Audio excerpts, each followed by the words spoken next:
गोवन वार्ता लाईव्हच्या यूट्यूब चॅनलला सबस्क्राईब करा आणि बेल आयकॉन दाबून लेटेस्ट व्हिडिओचं नोटिफिकेशन मिळवा.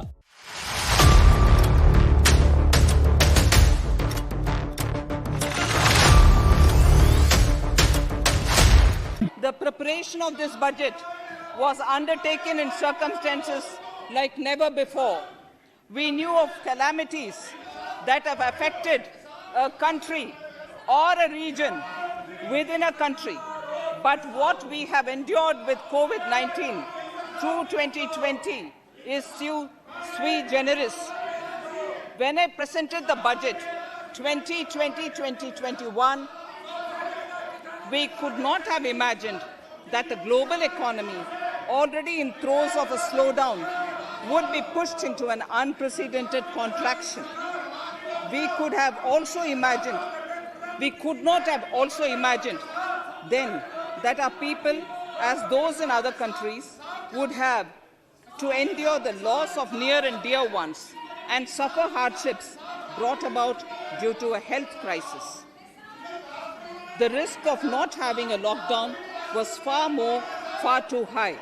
Within 48 hours of declaring a 3-week-long complete lockdown, the Prime Minister announced the Pradhan Mantri Garib Kalyan Yojana, valued at 2.76 lakh crores, that provided free food grain to 800 million people, free cooking gas for 80 million families for months, and cash directly to over 400 million farmers, women, elderly, the poor, and the needy. Even as a large section of citizens stayed home, milk, vegetables, fruit suppliers, health and sanitary workers, truck drivers, railways and public transport workers, bank employees, electricity workers, our annadatas, police, firemen and the armed forces all had to go about their work as normal, but with the additional anxiety of the virus hanging over them. We recognize this, and I think I speak on behalf of everybody in this august house when I express my heartfelt gratitude to these men and women for how they were able to carry out their work and duty to provide for the nation's basics over those crucial months. Speaker, sir, for public good, honorable members of parliament and members of legislative assemblies too offered their salaries. In May 2020, the government announced the Atmanirbhar Bharat package. To sustain the recovery further into the year, we also rolled out 2 more Atmanirbhar packages, 2 and 3. Total financial impact of all the Atmanirbhar Bharat packages, including measures taken by the RBI, was estimated to be about 27.1 lakh crores, which amounts to more than 13% of our GDP. As a government, we kept a watch on the situation and were proactive in our responses. The government, led by the Prime Minister, stretched its resources to deliver for most vulnerable sections of our society, the poorest of the poor, the Dalits, the tribals, the elderly, the migrant workers, and our children.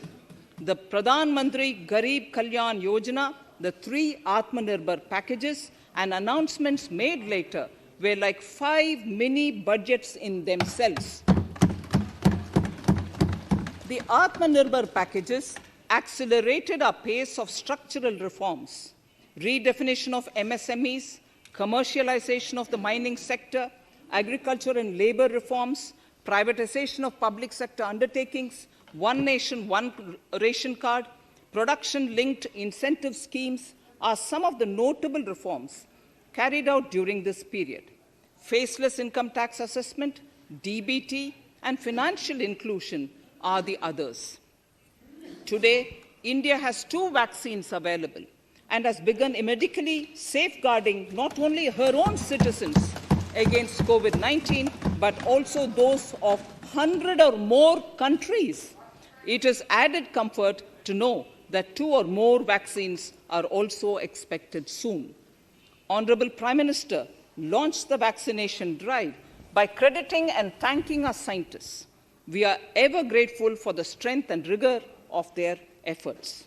Having said that, we are all reminded time and again that our fight against COVID-19 continues into 2021. Now, just as it happened after the two world wars, there are signs that the political, economic, and strategic relations in the post-COVID world are changing. This moment in history is the dawn of a new era, one in which India is well poised to truly be the land of promise and hope. I borrow the words of Rabindranath Tagore. Faith is the bird that feels the light and sings when the dawn is still dark. Faith is the bird that feels the light and sings when the dawn is still dark. In this spirit, I can't help but recall the joy that we as cricket-loving nation felt after the Team India's recent spectacular success in Australia. It has reminded us of all the qualities that we as a people, particularly our youth, epitomize of having abundant promise and the unsuppressed thirst to perform and to succeed. Today, data shows that India now has one of the lowest death rate of 112 per million population and one of the lowest active cases of about 130 per million. This has laid the foundation to the revival we are seeing now in the economy. This budget will be the first of this new decade. This budget will also be a digital budget, and that has happened with all your support. So far, only 3 times has a budget followed a contraction in the economy. All such contractions earlier were as a result of situations typical to India. This time, the contraction in our economy is due to a global pandemic, just like in several other countries. Having said that, I want to confidently state that our government is fully prepared to support and facilitate the economy's reset. This budget provides every opportunity for our economy to raise and capture the pace that it needs for a sustainable growth. 2021 is the year of many important milestones for our history. I mention a few of these. It is the 75th year of independence, 60 years of Goa's accession to India, 50 years of the 1971 India-Pakistan War. It will be the year of the 8th census of independent India. It will also be India's turn at the BRICS presidency, the year for our Chandrayaan-3 mission, and the Haridwar Mahakumbh.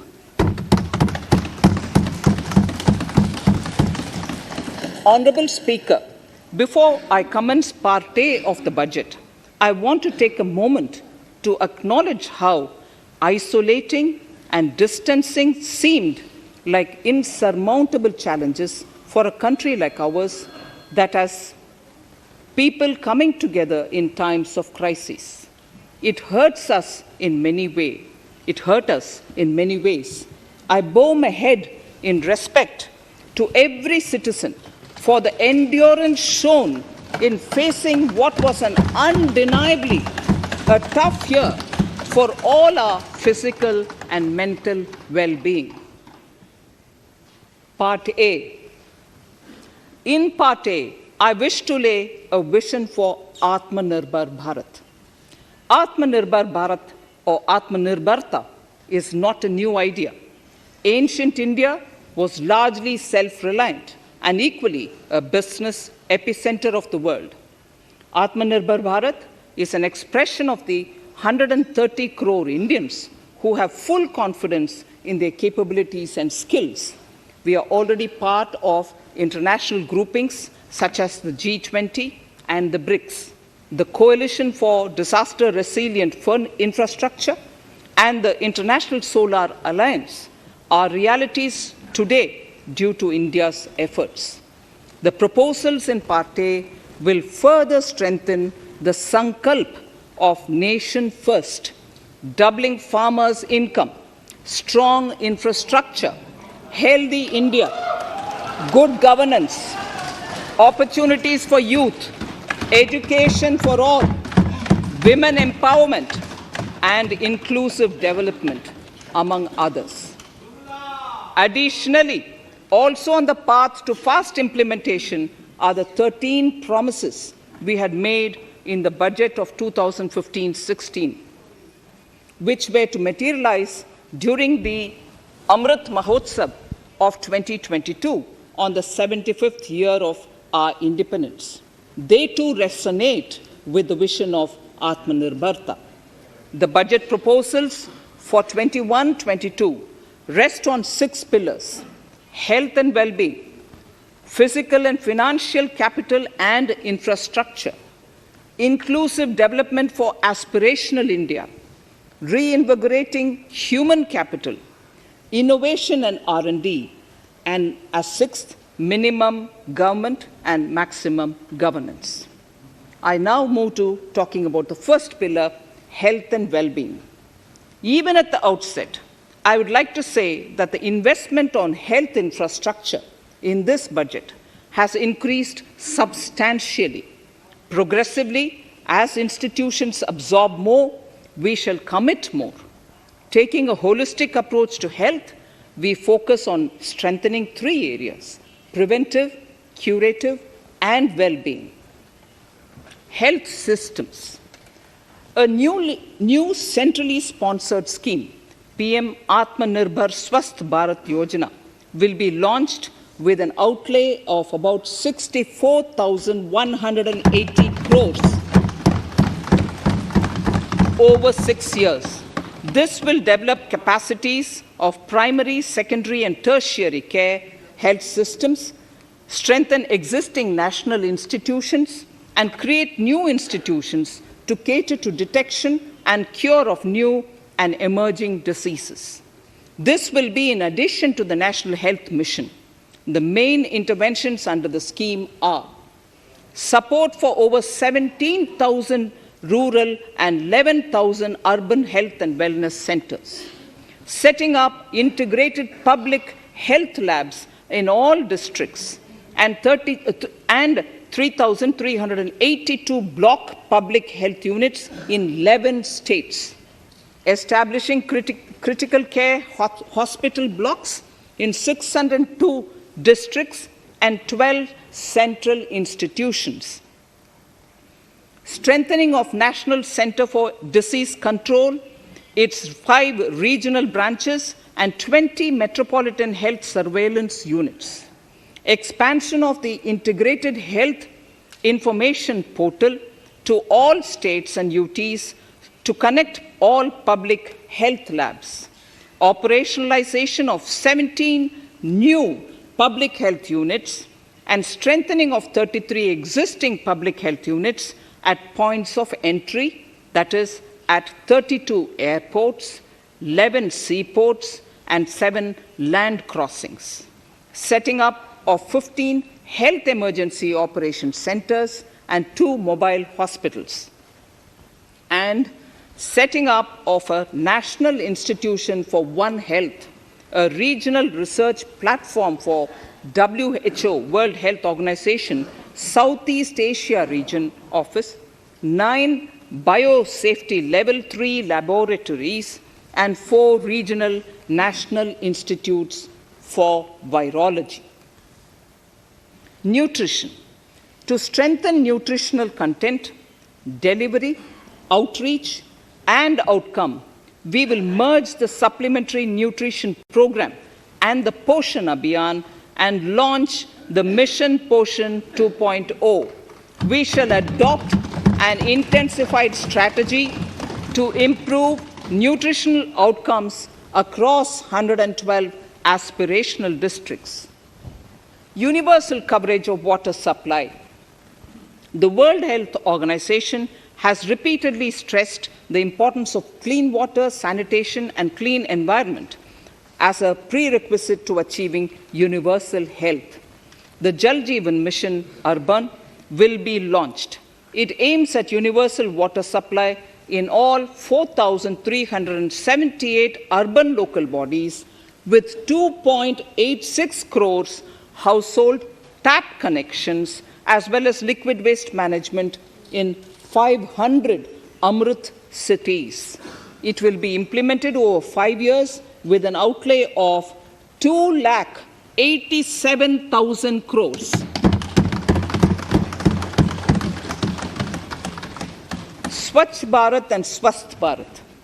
For further Swachhata of urban India, we intend to focus on complete fecal sludge management and wastewater treatment, source segregation of garbage, reduction in single-use plastic, reduction in air pollution by effectively managing waste from construction and demolition activities, and bioremediation of all legacy dump sites.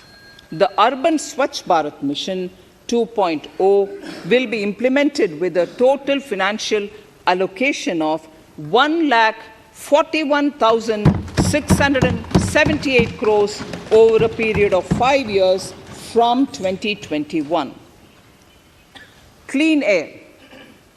To tackle the burgeoning problem of air pollution, I propose to provide an amount of 2,217 crores of rupees for 42 urban centers with a million-plus population in this budget.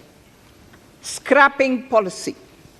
We are separately announcing, Honorable Speaker, a voluntary vehicle scrapping policy to phase out old and unfit vehicles. This will help in encouraging fuel-efficient, environment-friendly vehicles, thereby reducing vehicular pollution and oil import bills. Vehicles would undergo fitness tests in automated fitness centers after 20 years in case of personal vehicles and after 15 years in case of commercial vehicles. Details of the scheme will be separately shared by the ministry. Vaccines. The pneumococcal vaccine, a made-in-India product, is presently limited to only 5 states. It will be rolled out across the country. This will avert more than 50,000 child deaths annually.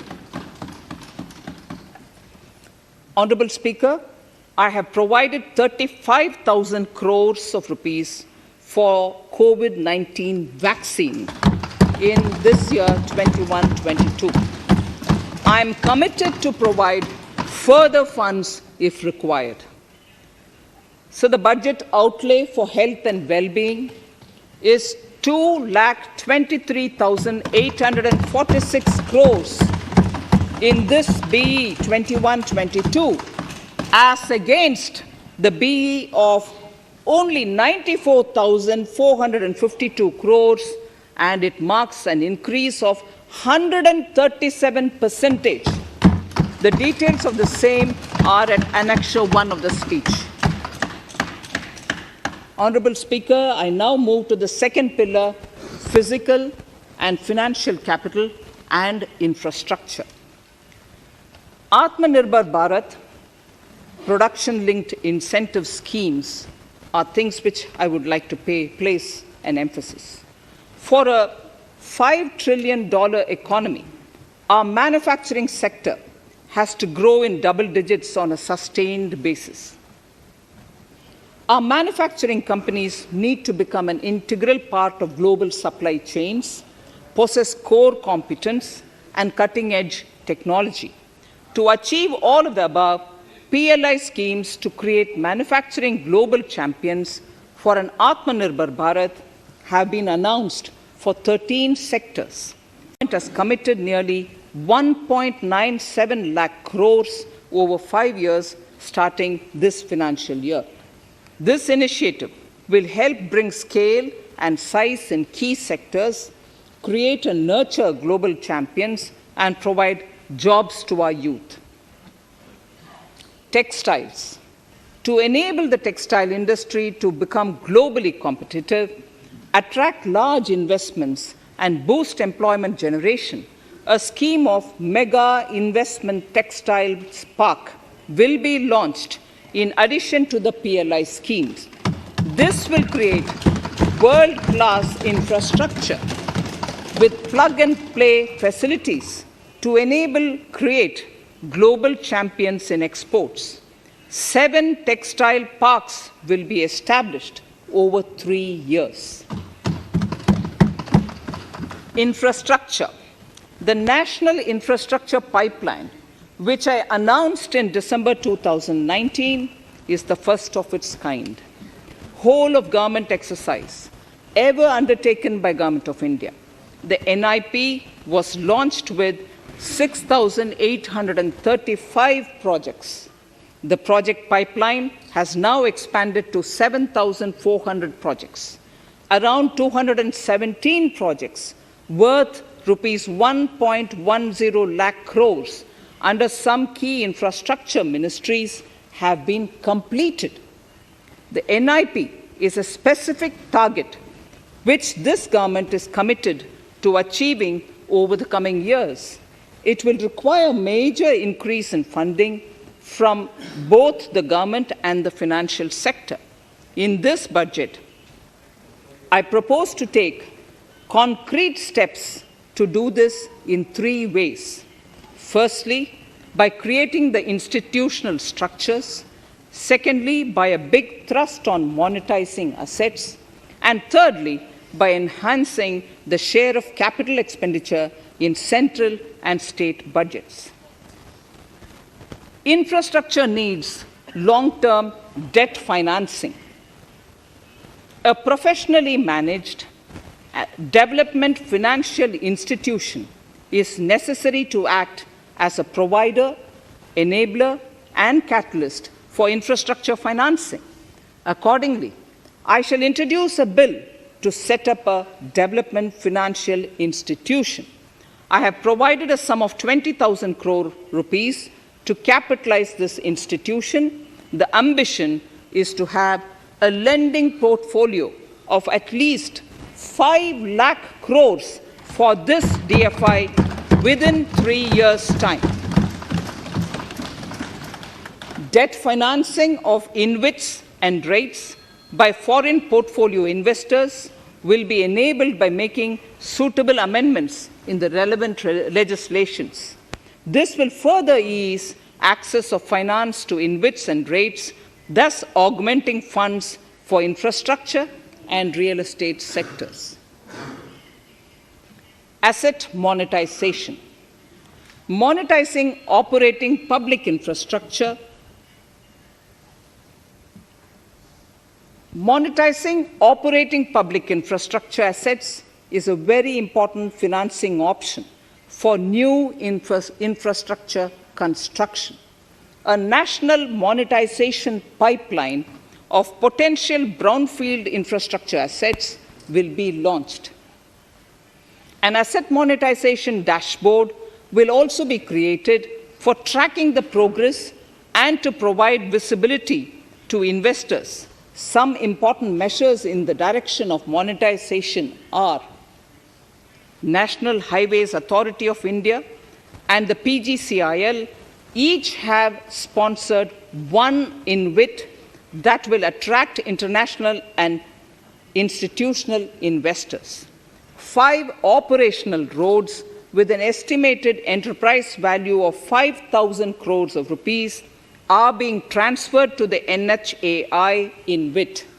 Similarly, transmission assets of value 7,000 crores will be transferred to the PGCIL InvIT. Railways will monetize dedicated freight corridor assets for operations and maintenance after commissioning. A next lot of airports will be monetized for operations and management concessions. Other core infrastructure assets that will be rolled out under the asset monetization programs are NHAI operational toll roads, 2 transmission assets of PGCL, 3 oil and gas pipelines of GAIL, Gas Authority of India Limited, IOCL and HPCL, airports Authority of India airports in Tier 2 and 3 cities, other railway infrastructure assets, warehousing assets of CPSE, such as the Central Warehousing Corporation and NAFED, among others, and sports stadiums. Sharp increase in capital budget. In the BE 2020-21, we had provided for 4.12 lakh crores for capital expenditure. It was our effort that in spite of resource crunch, we should spend more on capital, and we are likely to end this year at around 4.39 lakh crores, which I have provided in the RE of 2020-2021. For 21-22, I propose a sharp increase in capital expenditure and thus have provided 5.54 lakh crores, which is 34.5% more than the BE of 2020-2021. Of this, I have kept a sum of more than 44,000 crores in the budget head of the Department of Economic Affairs to be provided for projects, programs, or departments that show good progress in capital expenditure and are in need of further funds. Over and above this expenditure, we would also be providing more than 2 lakh crores to states and autonomous bodies for their capital expenditure. Work out specific mechanisms to nudge states to spend more of their budget on creation of infrastructure.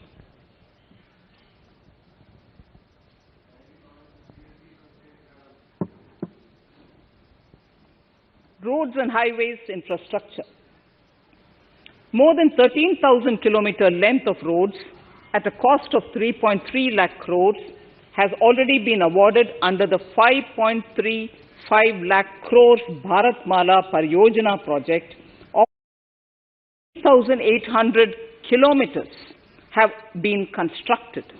By March 2022, we would be awarding another 8,000 kilometers and complete an additional 11,000 kilometers of national highway corridors.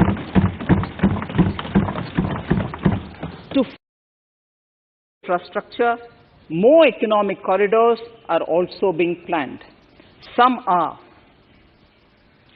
3,500 kilometers of national highway works in the state of Tamil Nadu at an investment of 1.03 lakh crores. These include Madurai-Kollam corridor, Chittoor-Tachur corridor, and construction will start next year. Second, 1,100 kilometers of national highway works in the state of Kerala at an investment of 65,000 crores, including 600 kilometer section of Mumbai-Kanyakumari corridor in Kerala. Third, 675 kilometers of highway works in the state of West Bengal at a cost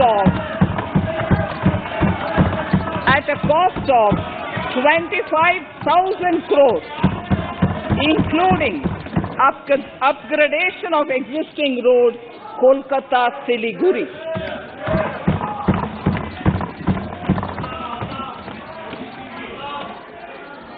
National highway works of around 19,000 crores are currently in progress in the state of Assam. Further works of more than 34,000 crores covering more than 1,300 kilometers of national highways will be undertaken in the state in the coming 3 years. Some of the flagship corridors and other important projects that would see considerable activity in 2021-22 are in Annexure 2 to my speech.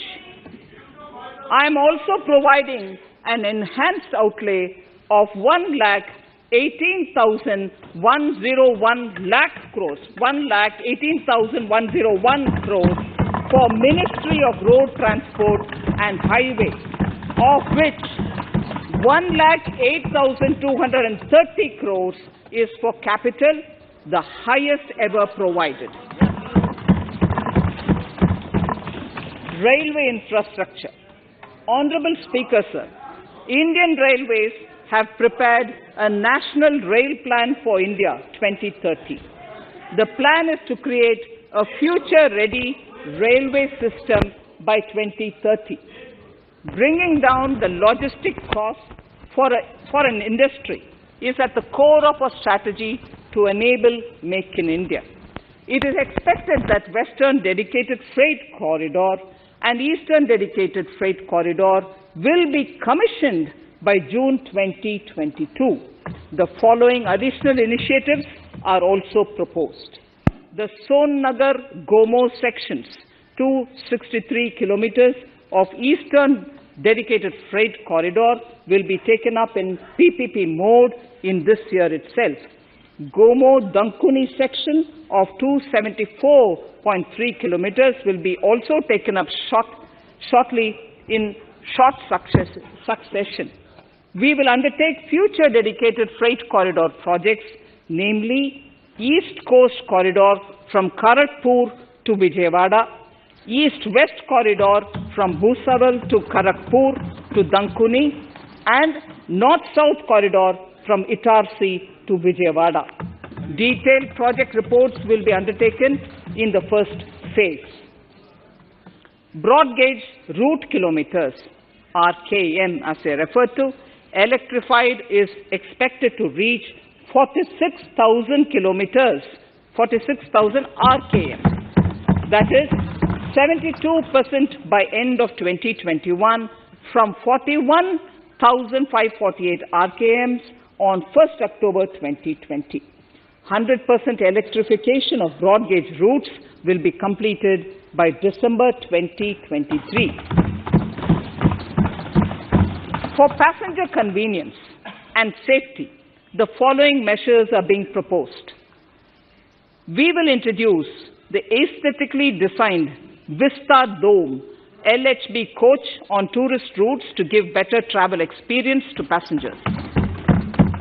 The safety measures undertaken in the past few years have borne results. To further strengthen this effort, high-density network and highly utilized network routes of Indian Railways will be provided with an indigenously developed automatic train protection system that eliminates train collision due to human error. I am providing a record sum of 1,10,055 crores for railways, of which 1,07,100 crores is for capital expenditure only. Urban infrastructure. We will work towards raising the share of public transport in urban areas through expansion of metro rail networks and augmentation of city bus services. A new scheme will be launched at a cost of 18,000 crores to support augmentation of public bus transport services. The scheme will facilitate deployment of innovative PPP models to enable private sector players to finance, to acquire, to operate, and to maintain over 20,000 buses. The scheme will boost the automobile sector, provide fillip to economic growth, create employment opportunities for our youth, and enhance ease of mobility for urban residents. A total of 702 kilometers of conventional metro is operational, and another 1,016 kilometers of metro and RRTS is under construction in 27 cities.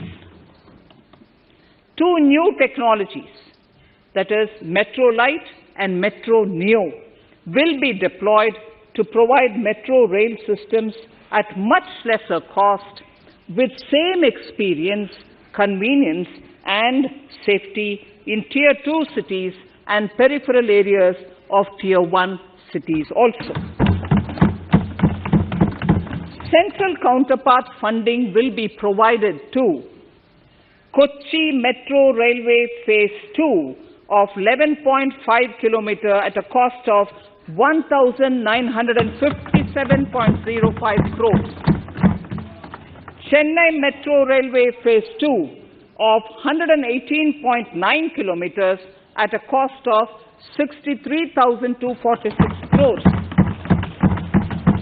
Bengaluru Metro Railway Project Phase 2A and 2B of 58.19 kilometers at a cost of 14,788 crores. Nagpur Metro Rail Project Phase 2 and Nashik Metro at a cost of 5,976 crores and 2,092 crores respectively. Power infrastructure.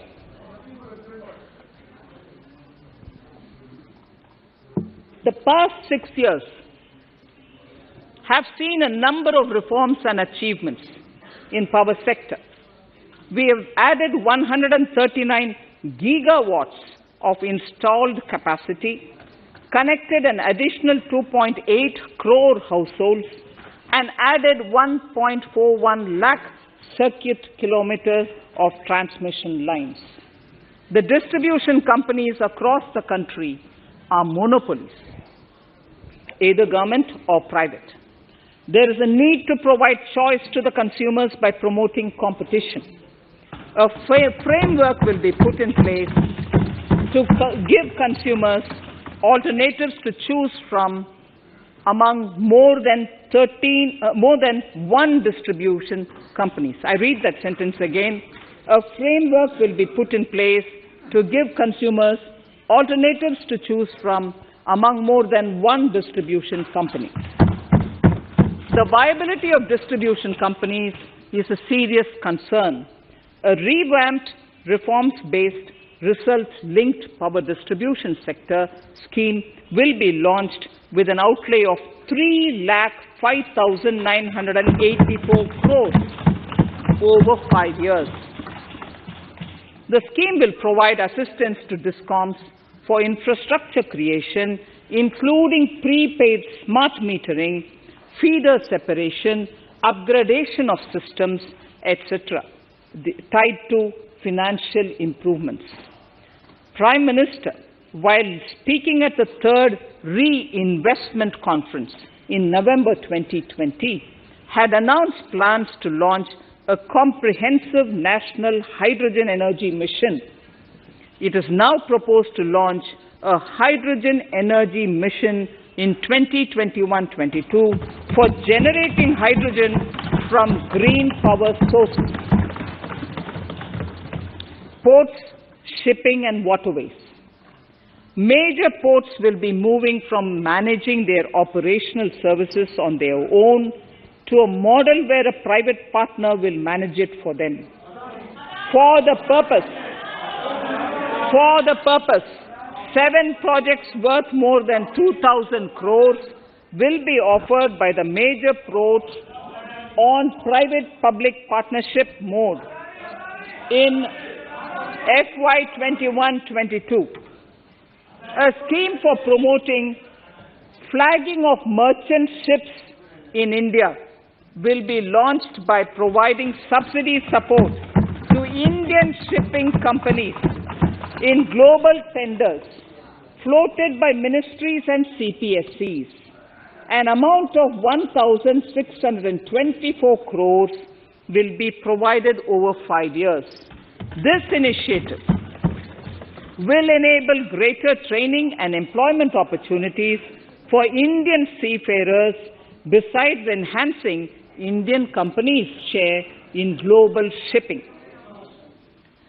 India has enacted Recycling of Ships Act in 2019 and acceded to the Hong Kong International Convention. Around 90 ship recycling yards at Alang in Gujarat have already achieved HKC compliant certificates.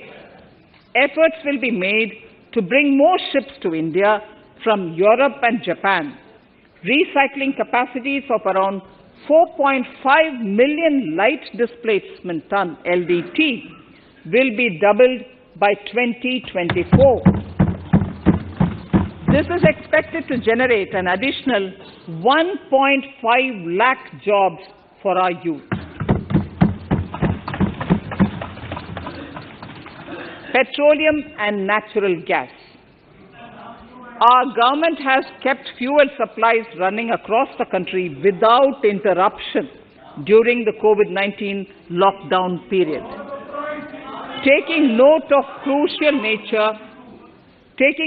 the crucial nature of the sector in people's lives, the following key initiatives are being announced. 1. Ujjwala scheme, which has benefited 8 crore households, will be extended to cover 1 crore more beneficiaries. We will add 100 more districts in next 3 years to the city gas distribution network. A gas pipeline project will be taken up in the Union Territory of Jammu and Kashmir. An independent gas transport system operator will be set up for facilitation and coordination of booking of common carrier capacity in all natural gas pipelines on a non-discriminatory open access basis. Financial capital. I propose to consolidate the provisions of the SEBI Act 1992, Depositories Act 1996, Securities Contracts Regulation Act 1956, and Government Securities Act 2007 into a rationalized single Securities Markets Code. The government would support the development of a world-class fintech hub at the GIFT IFSC.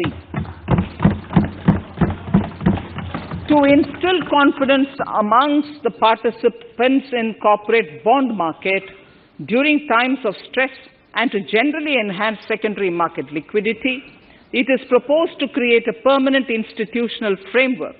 The proposed body would purchase investment-grade debt securities both in the stressed and normal times and help in the development of the bond market. In the budget 2018-19, government had announced its intent to establish a system of regulated gold exchanges in the country. For the purpose, SEBI will be notified as the regulator, and Warehousing Development and Regulatory Authority will be strengthened to set up a commodity market ecosystem arrangement, including vaulting, assaying, logistics, etc., in addition to warehousing. Towards investor protection, I propose to introduce an investor charter as a right of all financial investors across all financial products. To give a further boost to the non-conventional energy sector, I propose to provide additional capital infusion of 1,000 crores to Solar Energy Corporation of India and 1,500 crores to Indian Renewable Energy Development Agency. I propose to amend the Insurance Act 1938 to increase the permissible FDI limit from 49% to 74% in insurance companies and allow foreign ownership and control with safeguards. Under the new structure, the majority of directors on the board and key management persons would be resident Indians, with at least 50% of directors being independent directors and specified percentage of profits being retained as general reserve. Stressed asset resolution by setting up a new structure. The high level of provisioning by public sector banks of their stressed assets calls for a measure to clean up the bank books. An asset reconstruction company limited an asset management company would be set up to consolidate and take over the existing stressed debt and then manage and dispose of the assets to alternative investment funds and other potential investors for eventual value realization. Recapitalization of PSB. To further consolidate the financial capital capacity of PSBs, further recapitalization of 20,000 crores is proposed in 21-22. Deposit insurance. Last year, government had approved an increase in the deposit insurance cover from 1 lakh rupees to 5 lakhs for bank customers. I shall be moving amendments to DICGC Act 1961 in this session itself to streamline the provision so that if a bank is temporarily unable to fulfill its obligations, the depositors of such bank can get easy and time-bound access to their deposits to the extent of the deposit insurance cover. This would help depositors of banks that are currently under stress. To improve credit discipline, while continuing to protect the interests of small borrowers, for NBFCs with minimum asset size of 100 crores, the minimum loan size eligible for debt recovery under the Securitization and Reconstruction of Financial Assets and Enforcement of Security Interests SARFAESI Act 2002, it is proposed to be reduced from the existing level of 50 lakhs to 20 lakhs. Company matters. The decriminalization of the procedural and technical compoundable offences under Companies Act 2013 is now complete. I now propose to take up decriminalization of the Limited Liability Partnerships Act 2008. Honorable Speaker, I propose to revise the definition under the Companies Act 2013 for small companies by increasing the threshold for paid-up capital from not exceeding 50 lakh to not exceeding 2 crores and turnover from not exceeding 2 crores to not exceeding 20 crores. This will benefit more than 2 lakh companies in easing their compliance requirements. As a further measure which directly benefits startups and innovators, I propose to incentivize the incorporation of one-person companies by allowing one-person companies to grow without any restriction on paid-up capital and turnover, allowing their conversion into any other type of company at any time, reducing the residency limit for an Indian citizen to set up an one-person company from 182 days to 120 days, and allow also non-resident Indians to incorporate OPCs in India. This will be a big boost for startups.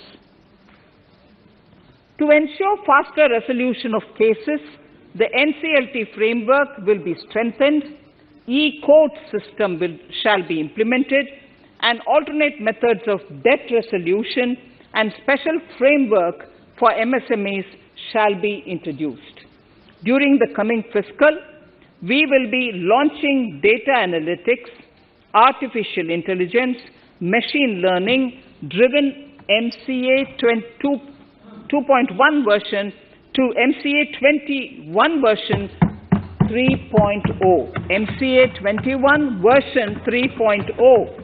This version 3.0 will have additional modules for e-scrutiny, e-adjudication, e-consultation, and compliance management. Disinvestment and strategic sale. In spite of COVID-19, we have kept working towards strategic disinvestment. A number of transactions, namely BPCL, Air India, Shipping Corporation of India, Container Corporation of India, IDBI Bank, Bharat Earth Movers Limited, Pavan Hans, Neelachal Ispat Nigam Limited, among others, would be completed in 21-22.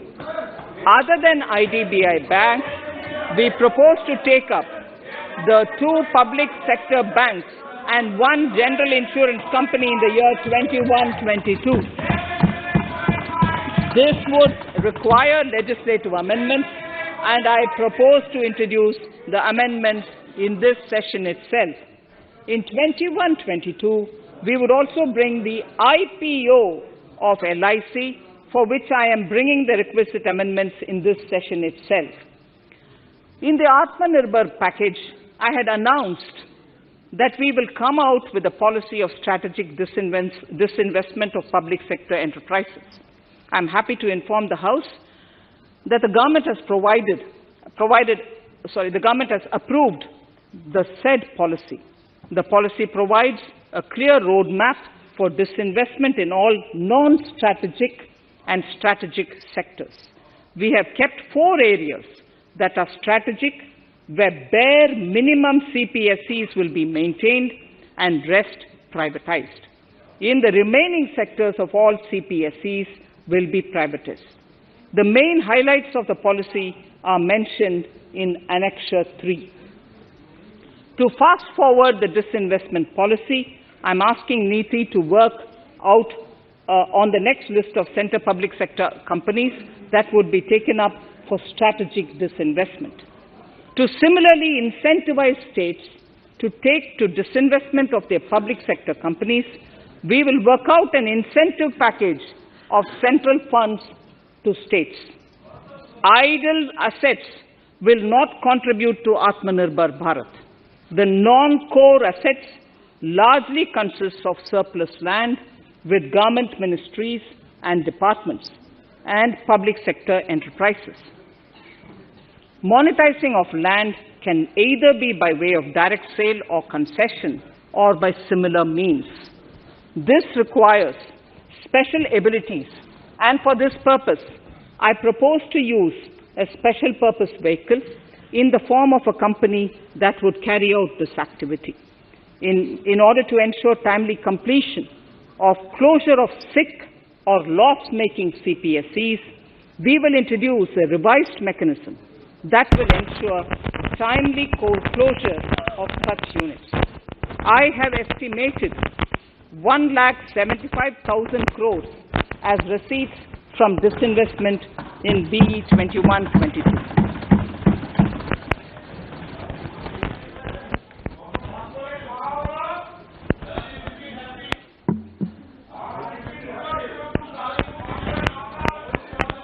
Government financial reforms. Under the Treasury Single Account, the TSA system, autonomous bodies directly draw funds from the government's account at the time of actual expenditure, saving interest costs.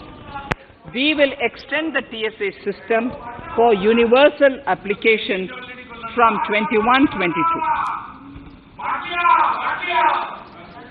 On the recommendation of the 15th Finance Commission, we have undertaken a detailed exercise to rationalize and bring down the number of centrally sponsored schemes. This will enable consolidation of outlays for better impact. The government is committed to the development of multi-state cooperatives and will provide all support to them. To further streamline the ease of doing business for cooperatives, I propose to set up a separate administrative structure for them. So the third pillar of Atmanirbhar Bharat, inclusive development for aspirational India. Honorable Speaker, sir, under this pillar, I will cover agriculture and allied sectors, farmers' welfare and rural India, migrant workers and labor, and financial inclusion. Agriculture. Our government is committed to the welfare of farmers. The MSP regime has undergone a sea change to assure price that is at least 1.5 times the cost of production across all commodities.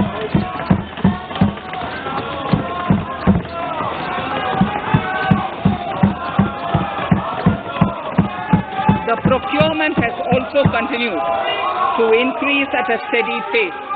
This has resulted in increase in payment to farmers substantially. In case of wheat, a total amount paid to farmers in 2013-14. Honorable Speaker, sir, the data that I give now is important for all honorable members to kindly hear.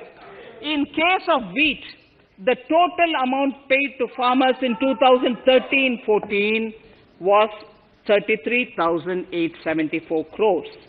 In 2019-20, it was 62,802 crores. And even better, Honorable Speaker, in 2020-2021, this amount paid to farmers was 75,060 crores.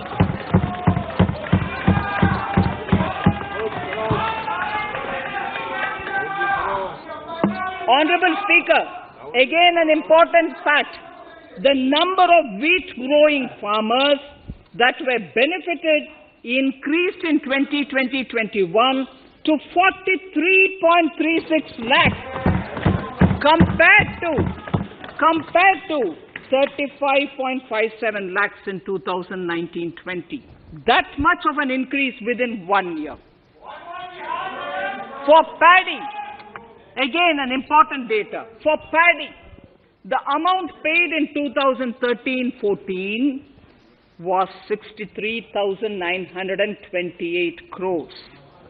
In 2019-20, this increased to 1,41,930 crores. Even better, in 2020-2021,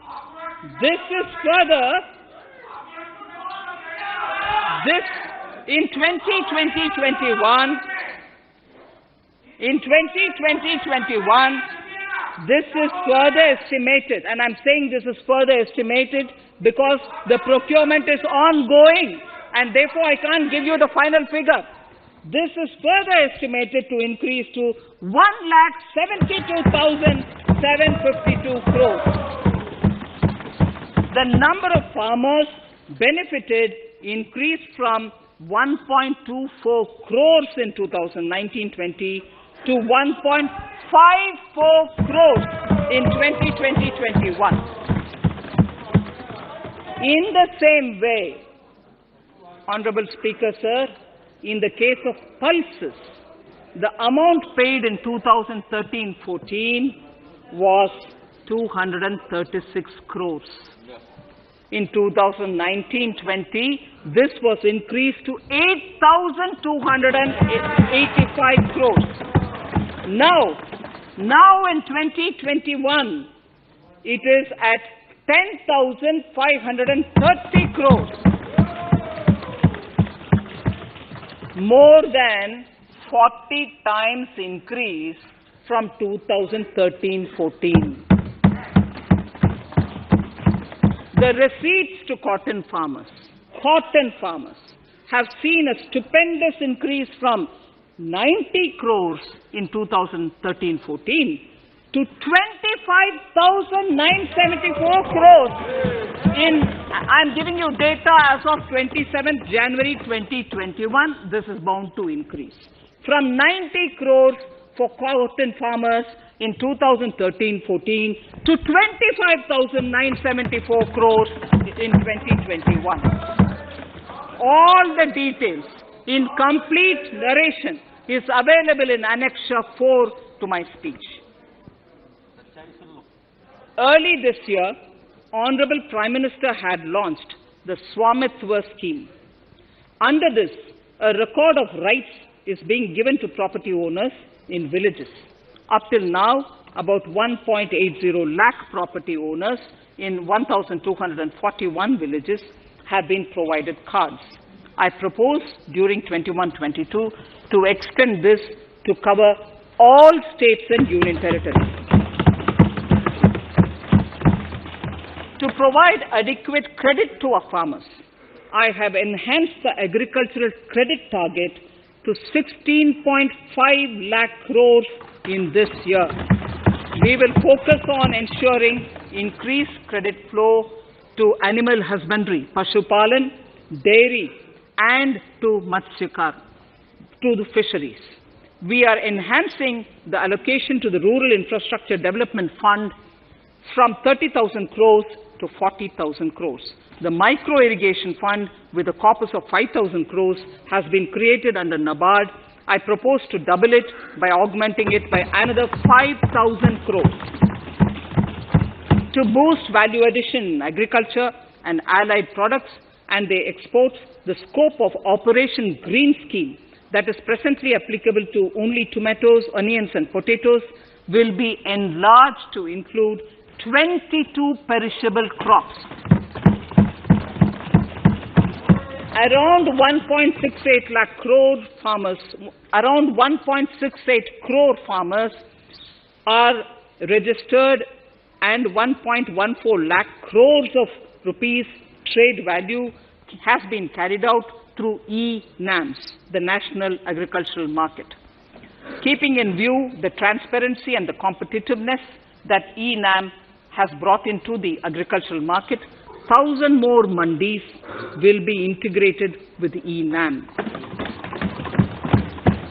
Honorable Speaker, sir, with all this, the Agricultural Infrastructure Fund would be made available to the APMCs for augmenting their infrastructure facilities.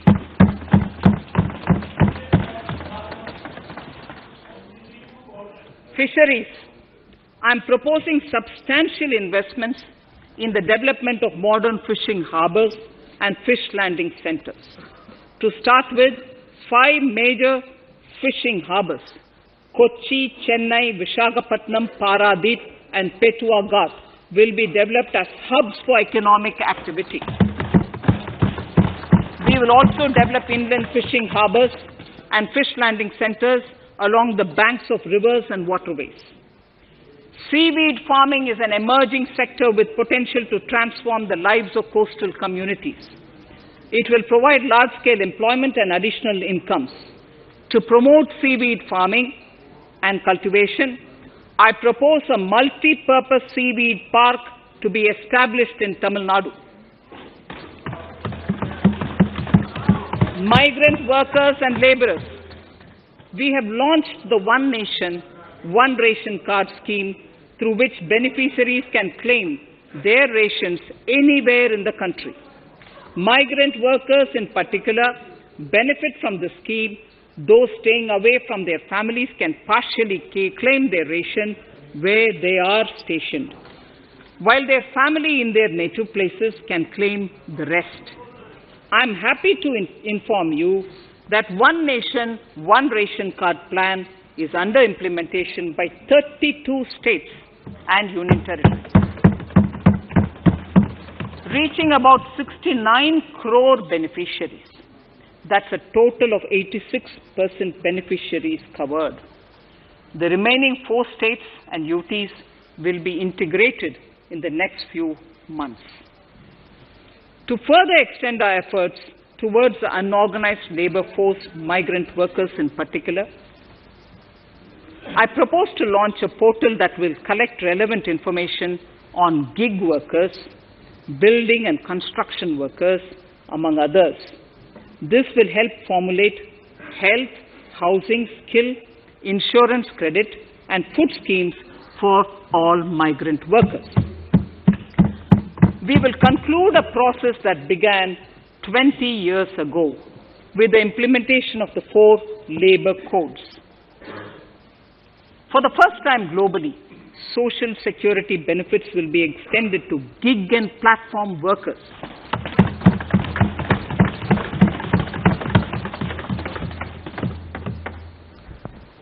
Minimum wages will apply to all categories of workers, and they will all be covered by the Employees State Insurance Corporation. Women will be allowed to work in all categories and also in the night shifts with adequate protection. At the same time, compliance burden on employers will be reduced with a single registration and licensing and online returns. Financial inclusion. To further facilitate credit flow under the scheme of Stand Up India for the scheduled castes and scheduled tribes and also women, I propose to reduce the margin money requirement from 25% to 15% only, and to also include loans for activities in allied sectors in allied activities in agriculture. We have taken a number of steps to support the MSME sector. In this budget, I have provided 15,700 crores to this sector, more than double of the last year's B. Honorable Speaker, sir, I now go to the fourth pillar, reinvigorating human capital. The national education policy announced recently has had good reception. In school education, more than 15,000 schools will be qualitatively strengthened to include all components of the national education policy. They shall emerge as exemplar schools in their regions, hand-holding and mentoring other schools to achieve the ideals of policy. 100 new Sainik schools will be set up in partnership with NGOs, private schools, and states. Higher education. In Budget 2019-20, I had mentioned about the setting up of a higher education commission in India. We would be introducing the legislation this year to implement the same. It will be an umbrella body having 4 separate vehicles for standard setting, accreditation, regulation, and funding. Many of our cities have various institutions, universities, and colleges supported by the Government of India. Hyderabad, for example, has about 40 major institutions. In 9 such cities, we will create a formal umbrella structure so that these institutions can have better synergy while also retaining their internal autonomy for this purpose. For accessible higher education in Ladakh, I propose to set up a central university in Leh.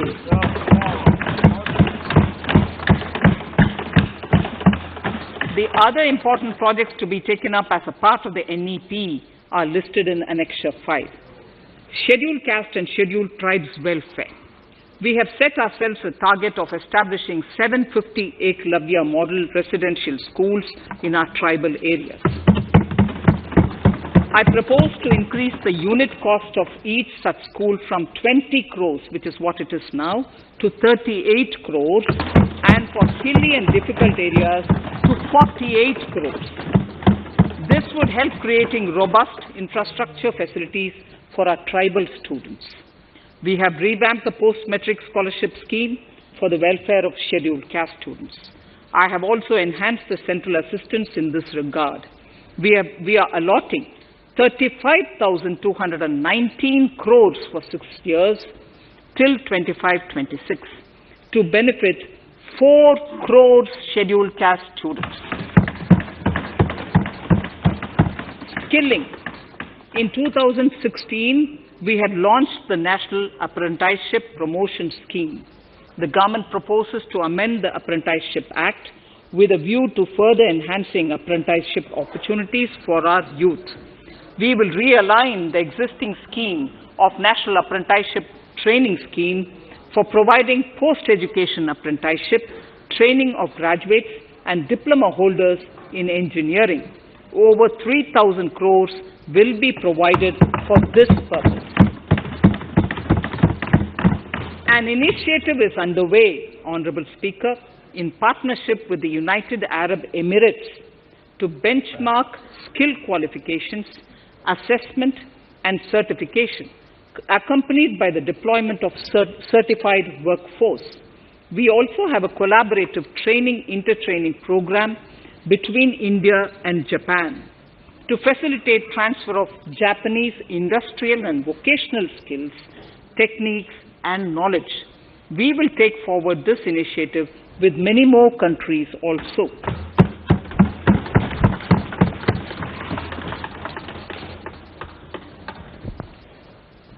Innovation and R&D.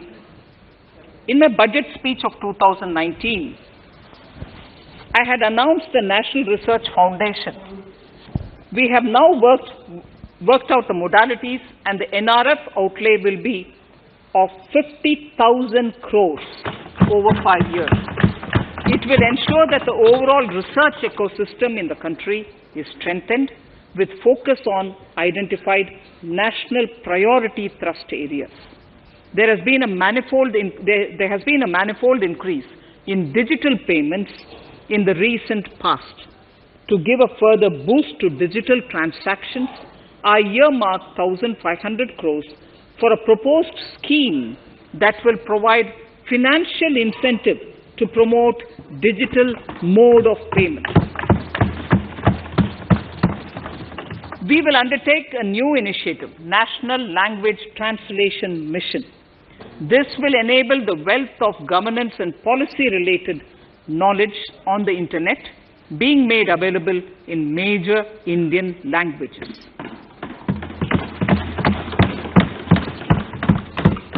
The new Space India Limited, a PSU, under the Department of Space, will execute the PSLV CS-51 launch, carrying the Amazonia satellite from Brazil, along with a few smaller Indian satellites.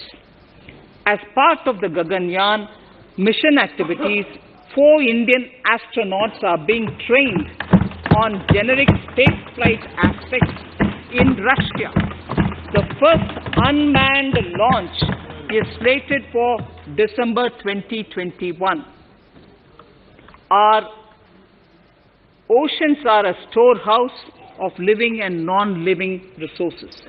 To better understand this realm, we will launch a deep ocean mission with a budget outlay of more than 4,000 crores over 5 years.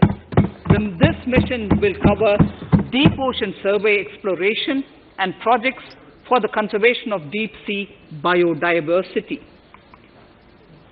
I come to the 6th pillar, Honorable Speaker, minimum government, maximum governance. Honorable Speaker, sir, this is the last of the 6 pillars. This will outline plans for reforms in one of our core principles of minimum government, maximum governance.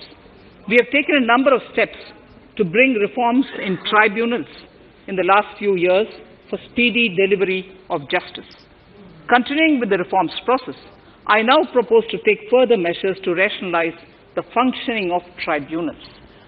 We have introduced the National Commission for Allied Healthcare Professionals Bill in Parliament. National Commission for Allied Healthcare Professionals Bill in the Parliament, with a view to ensure transparent and efficient regulation of 56 allied healthcare professionals.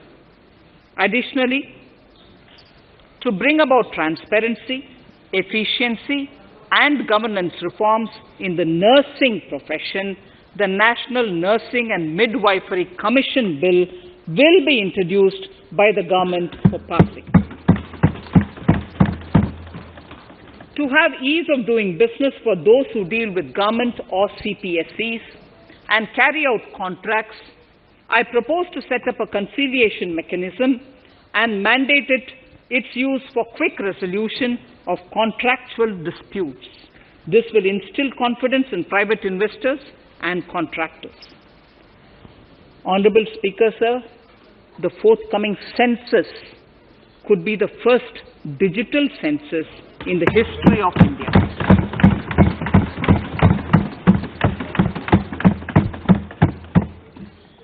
For this monumental milestone marking task, I have allocated 3,768 crores in this year, 21-22.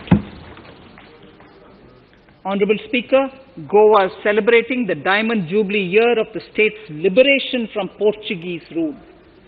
From the Government of India's side, I propose to grant 300 crores to the Government of Goa for the celebration. I propose to provide 1,000 crores for the welfare of tea workers, especially women and children in Assam and West Bengal. A special scheme will be devised for the same.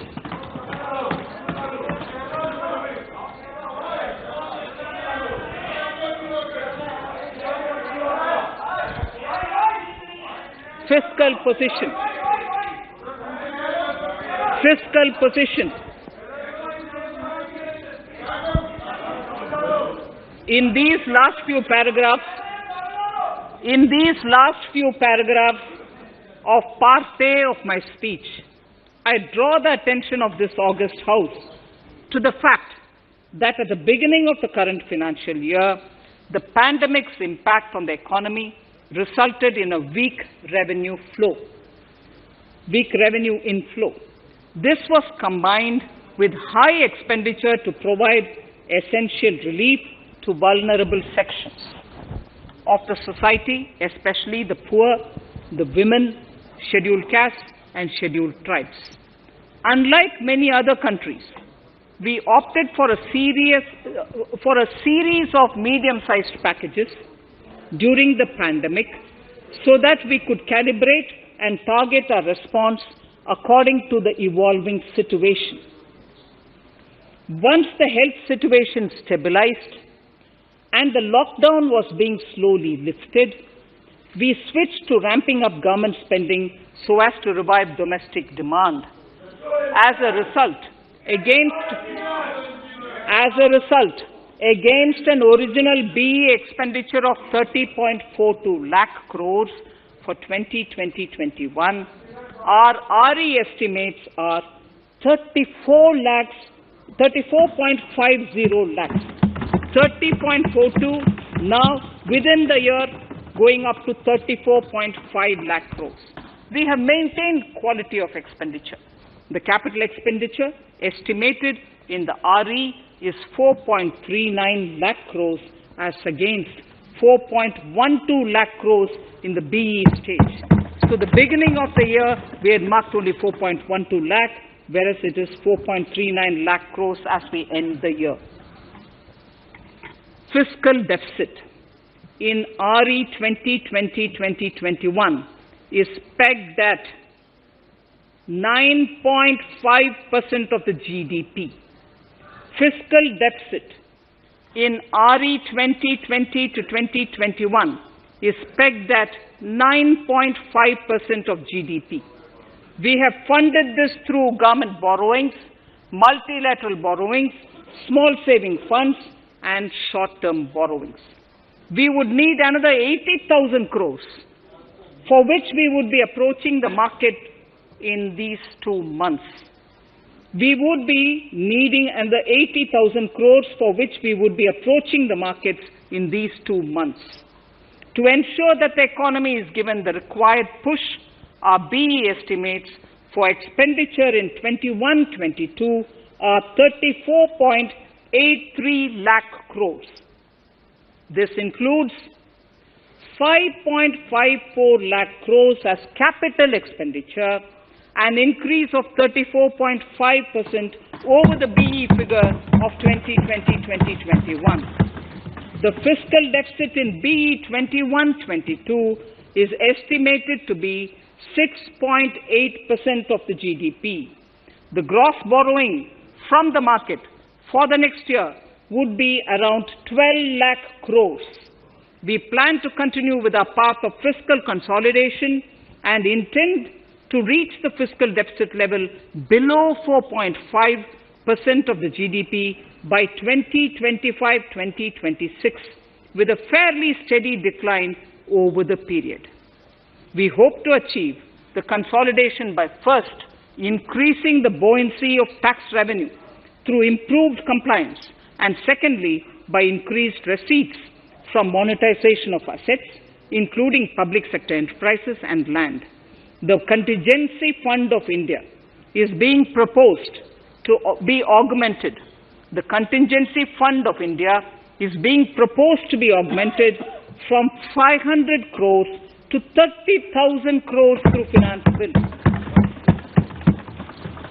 In accordance with the views of the 15th Finance Commission, we are allowing a normal ceiling of net borrowing for the states at 4% of GSDP for the year 21-22. A portion of this ceiling will be earmarked to be spent on incremental capital expenditure. Additional borrowing ceiling of 0.5% of the GSDP will also be provided subject to conditions. States will be expected to reach a fiscal deficit of 3% of GSDP by 2023-24 as recommended by the 15th Finance Commission. In the July 2019-20 budget, I introduced the Statement 27 on extra budgetary resources.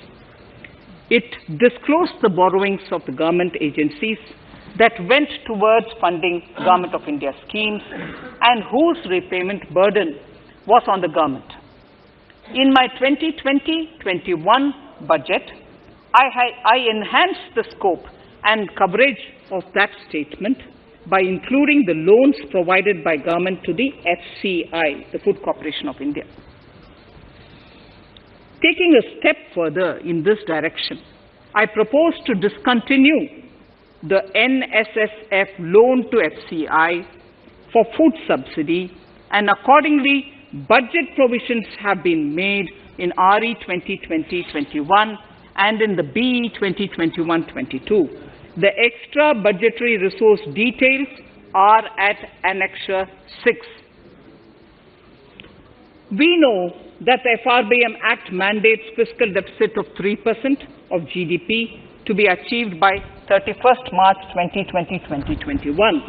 The effect of this year's unforeseen and unprecedented circumstances has necessitated the submission of a deviation statement under Sections 4 of Subclause 5 and Section 7, Subclause 3b of the FRBM Act, which I am laying on the table of the House as part of the FRBM documents.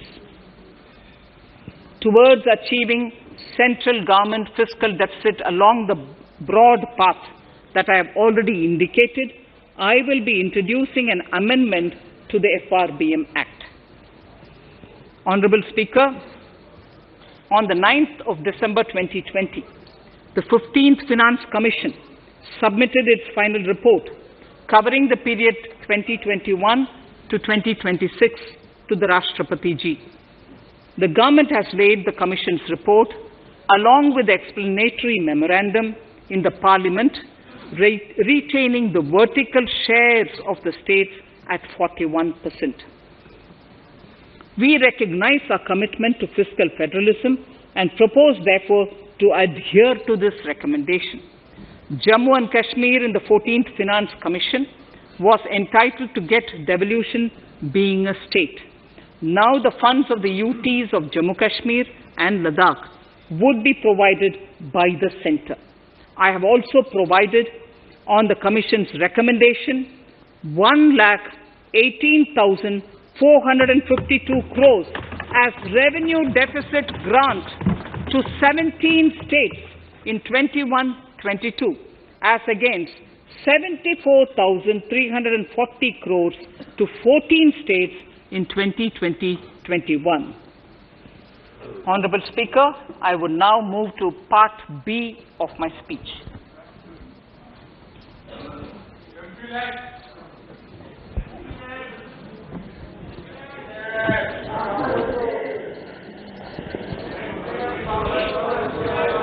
Honorable Speaker, the world is facing a serious challenge of the pandemic and its aftershock. In these trying times, when many economies are struggling to revive, our people and our industry have exhibited remarkable resilience. As I mentioned already, post-pandemic, a new world order seems to be emerging, one in which Asia is poised to occupy a prominent position, and India will have a leading role therein. In this scenario, our tax system has to be transparent, efficient, and should promote investments and employment in our country. At the same time, it should put minimum burden on our taxpayers. I borrow the words of Thiruvalluvar, the saint. Yetralum, Eatalum, Kathalum, Katha Vaguthalum, Nalla Valladarasu. A king or a ruler is the one who creates and acquires wealth, protects and distributes it for common good. Tirukkural. Direct tax proposals. Keeping this in mind, the words of Tirukkural, our government introduced a series of reforms in the direct tax system for the benefit of our taxpayers and the economy. Few months prior to the pandemic, in order to attract investments, we slashed our corporate tax rate to make it among the lowest in the world. The dividend distribution tax too was abolished. The burden of taxation on small taxpayers was eased by increasing rebates. In 2020, the return filers saw a dramatic increase to 6.48 crores from 3.31 crores in 2014. In the direct tax administration, we had recently introduced the faceless assessment and faceless appeal. I now seek to take further steps to simplify the tax administration, ease compliance, and reduce litigation. Relief to senior citizens. I begin my direct tax proposals by offering my pranam to our senior citizens. Many of them, despite having foregone several basic necessities of their own, have strived to build our nation. Now in the 75th year of independence of our country, when we continue our endeavor with renewed vigor, we shall reduce compliance burden on our senior citizens who are 75 years of age and above. For senior citizens who only have pension and interest income, I propose exemption from filing their income tax returns.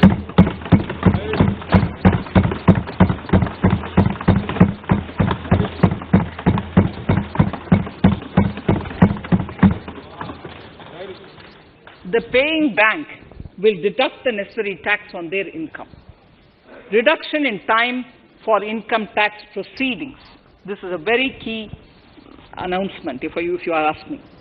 Honorable Speaker, presently an assessment can be reopened up to 6 years and in serious tax fraud cases for up to 10 years. As a result, taxpayers have to remain under uncertainty for a very long time. I therefore propose to reduce this time limit for reopening of assessments to 3 years from the present 6 years.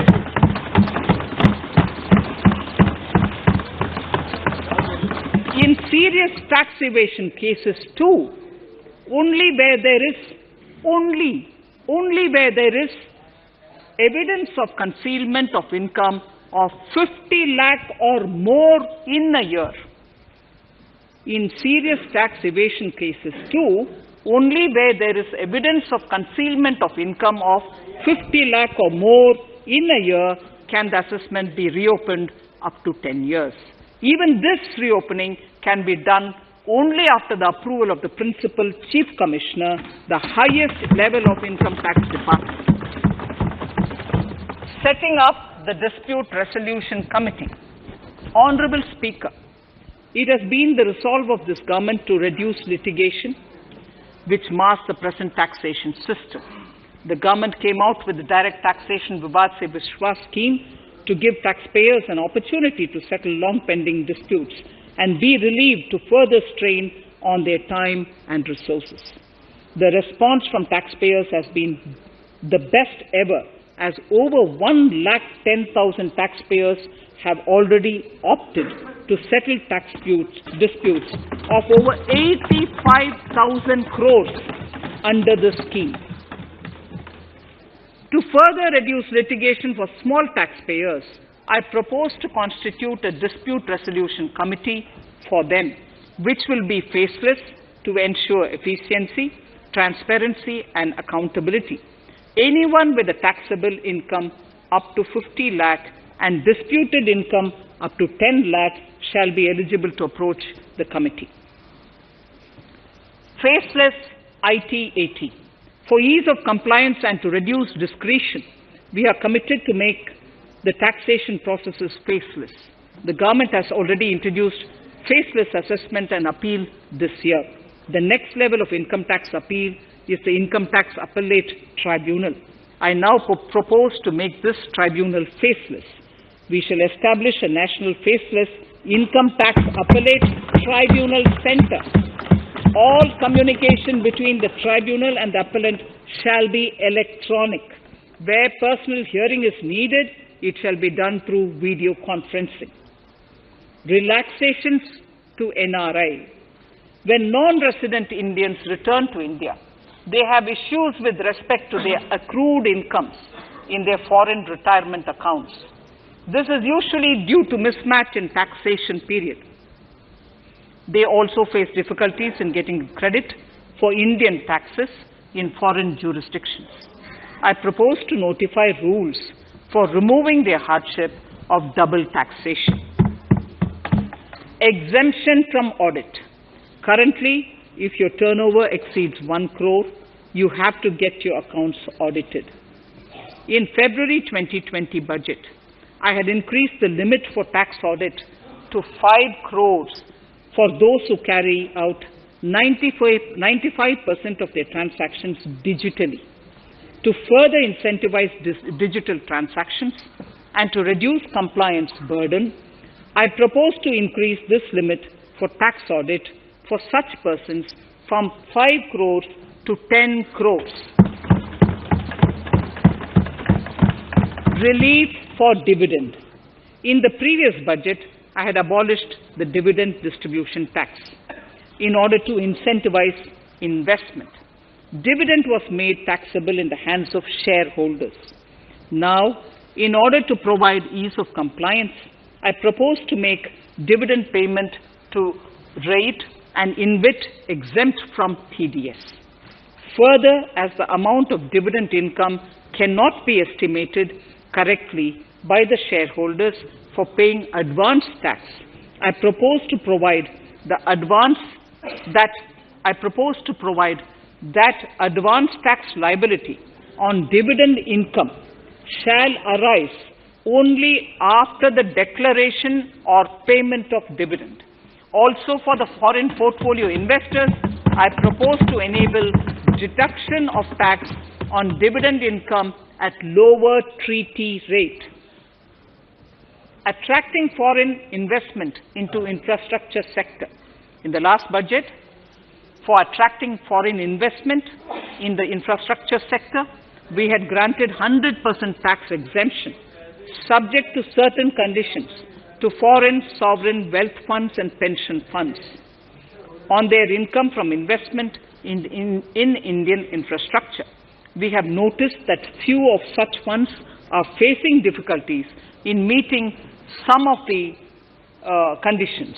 In order to ensure that a large number of funds invest in India, I propose to relax some of these conditions relating to prohibition on private funding, restriction on commercial activities, and direct investment in infrastructure. In order to allow funding of infrastructure by issue of zero-coupon bonds, I propose to make notified infrastructure debt funds eligible to raise funds by issuing tax-efficient zero-coupon bonds. Affordable housing.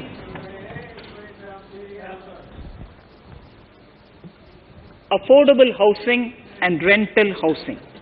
This government sees housing for all and affordable housing as priority areas.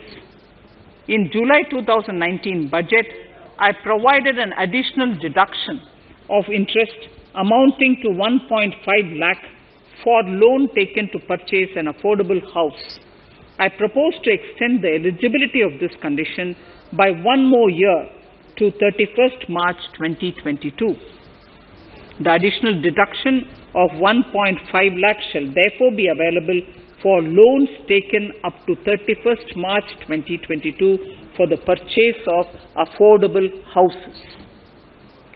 Further, to keep up the supply of affordable houses, I propose that the affordable housing projects can avail a tax holiday for 1 more year till 31st March 2022. These are available now for projects also.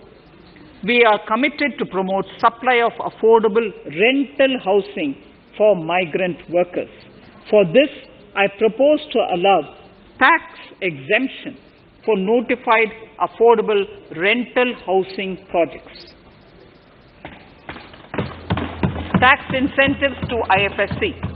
As I mentioned in Part A of this speech, the government is committed to making the International Financial Services Center in GIFT City a global financial hub. In addition to the tax incentives already provided, I propose to include, among others, tax holiday for capital gains for aircraft leasing companies, tax exemption for aircraft lease rentals paid to foreign lessors, tax incentive for relocating foreign funds in the IFSC, and to allow tax exemption to the investment division of foreign banks located in the IFSC. Pre-filling of returns. Honorable Speaker, in order to ease compliance for the taxpayer, details of salary income, tax payments, TDS, etc., already come pre-filled in income tax returns. To further ease filing of returns, details of capital gains from listed securities, dividend income, and interest from banks, post office, etc., will also be now pre-filled. Relief to small trusts. We hope to reduce compliance burden on small charitable trusts running educational institutions and hospitals. So far, there is a blanket exemption to such entities whose annual receipt does not exceed 1 crore of rupees. I now propose to increase this amount to 5 crores.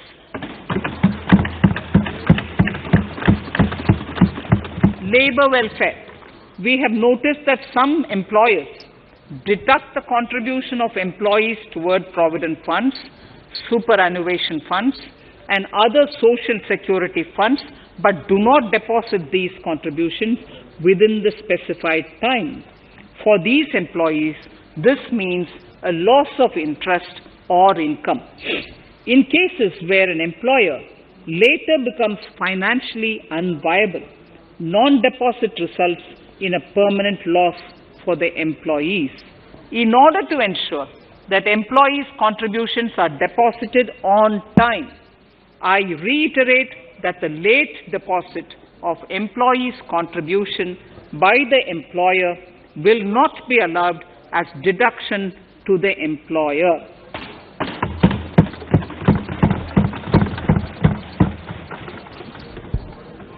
Incentives for startups.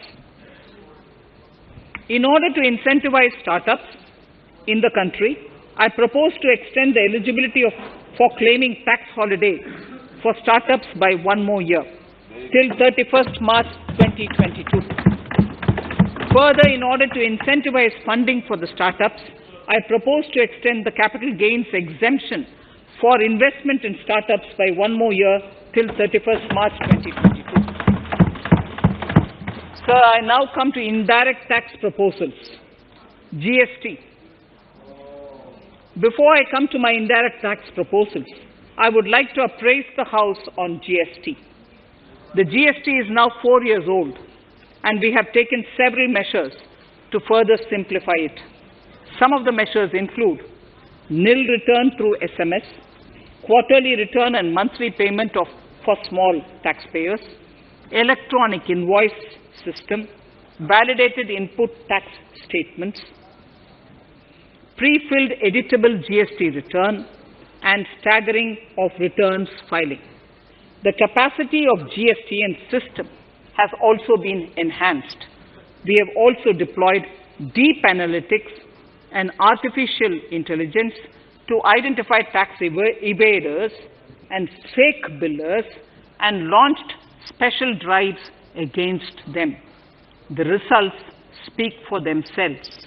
We have made record collections in the last few months. The GST Council has painstakingly thrashed out thorny issues.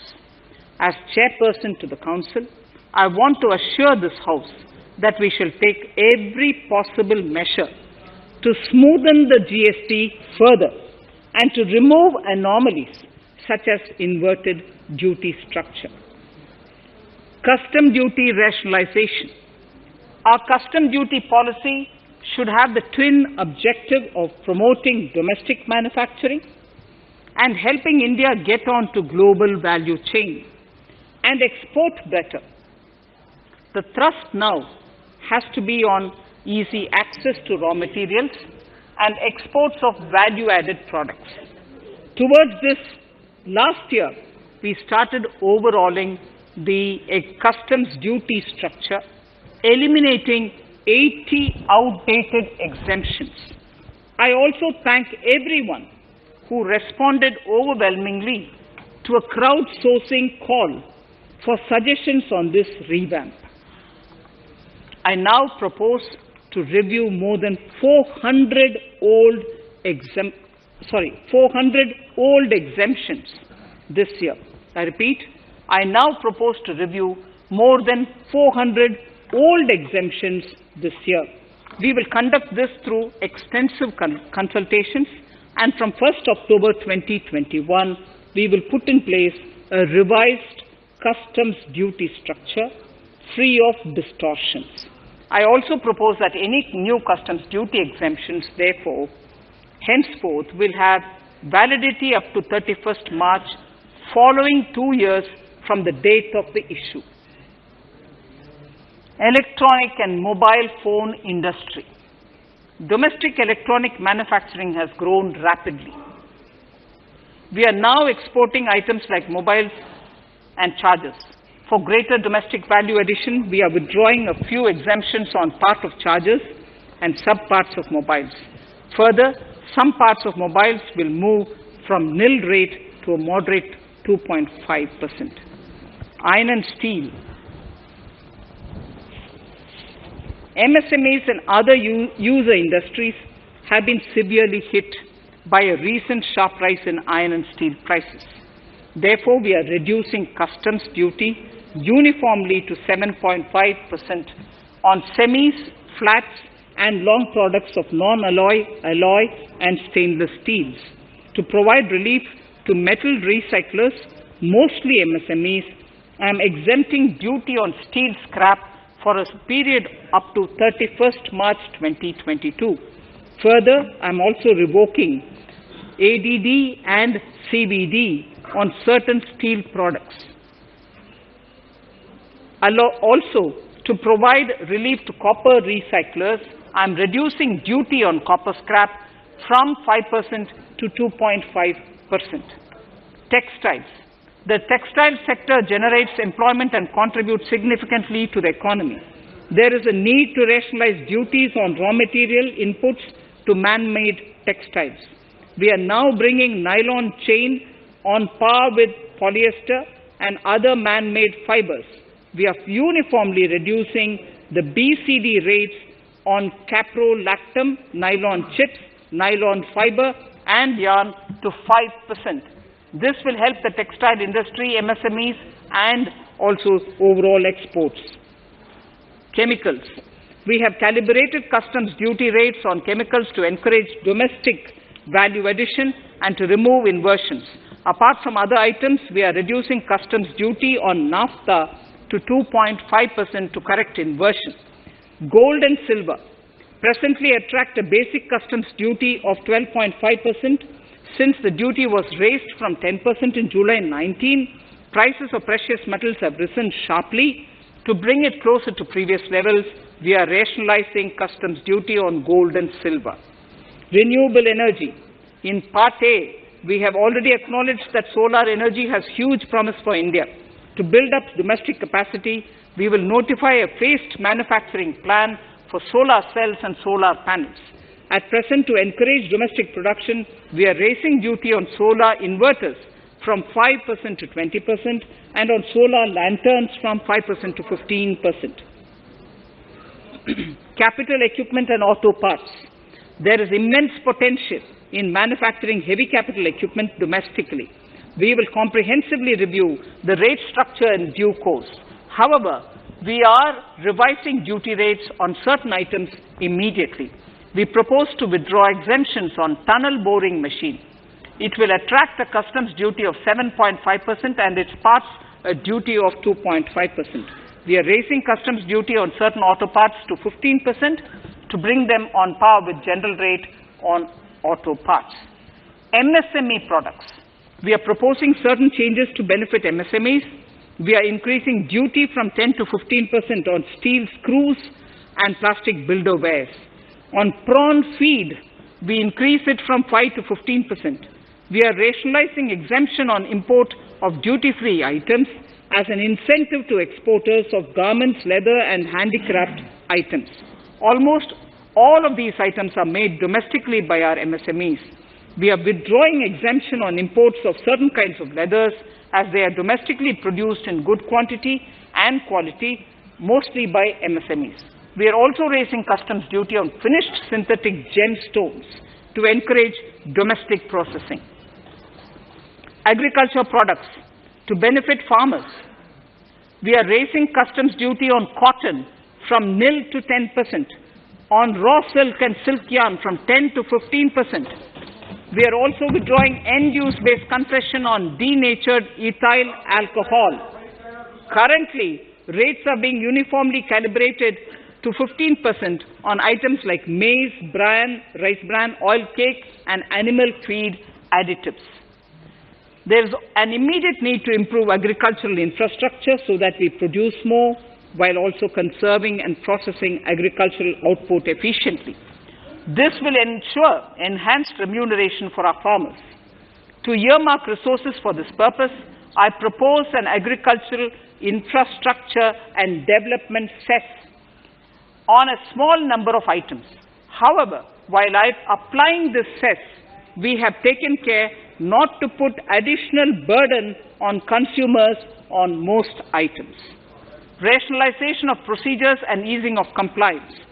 For their judicious application, we propose certain changes in the provisioning related to ADD, anti-dumping duty, and CVD, countervailing duty levies. To complete customs investigation, we are prescribing definite timelines. In 2020, we rolled out the Turant Customs Initiative, which brought in faceless, paperless, and contactless customs measures. With effect from September 2020, we have implemented a new procedure for administration of rules of origin. This has helped in putting a check on misuse of FTAs. The specific details of direct and indirect tax changes proposed are listed in the annexure to my speech. Honorable Speaker, sir, with these words, I commend the budget to this august House. Thank you.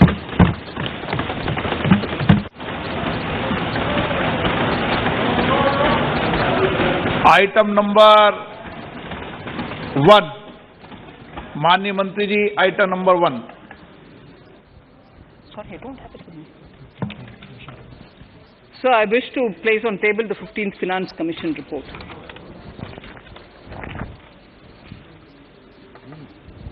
Item number 3, माननीय मंत्री जी.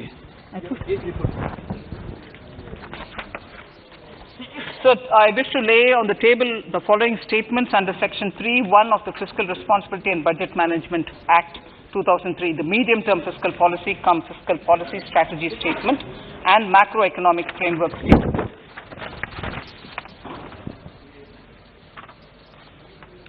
Item number 4.